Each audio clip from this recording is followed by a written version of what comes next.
Dacă vrei să iei admiterea la Politehnică, hai să rezolvăm acest exercițiu. Numărul de soluții reale ale ecuației radical de 3 minus x egal cu 0. Mai întâi ne apucăm să scriem condițiile de existență. Vedem radical, deci 3 minus x trebuie să fie mai mare sau egal decât 0, da? Deci de ce rezultă? Că 3 mai mare sau egal decât x, deci x mai mare sau egal decât 3. Dar când noi scriem 3 minus x, la radical egal cu x, dacă la din stânga e mai mare sau egal decât 0, înseamnă că și în dreapta trebuie să fie tot mai mare sau egal decât 0. Deci, în același timp, și x-ul o să fie mai mare sau egal decât 0. Dar x-ul e mai mic sau egal decât 3. Deci x aparține intervalului închis 0 și 3. Și acum să vedem care sunt soluțiile. Ridicăm și noi la pătrat aici și o să ne vină. Deci 3 minus x la a doua rămâne 3 minus x și în dreapta o să vină x la a doua, da?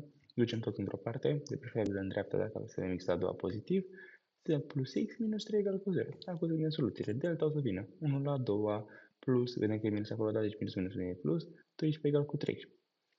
x1, 2 o să vină. Minus 1 plus minus radical din 13, totul supra 2.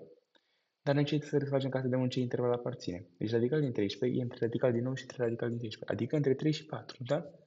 Și noi facem o aproximare așa, cam cum ar veni, da? Deci prima soluție o să scriem cu plus. Deci o să vină. Vine să scriem ce? Minus 1 plus 3,6. Cam asta e aproximarea la 13, da? Radical din 13.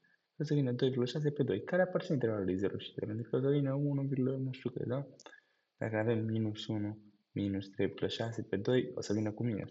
Nu aparține intervalului, da? Minus 4,6 minus 2, mă rog, 3,3, deci nu aparține intervalului, da?